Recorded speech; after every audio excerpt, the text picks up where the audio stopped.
полетом змея воздушного. Это удивительная птица, способна рассекать небо, не прилагая ни единого усилия, благодаря двум тяжелым перьям, которые держат ее на земле.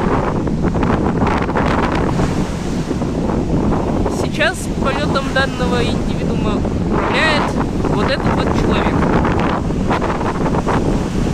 5 минут.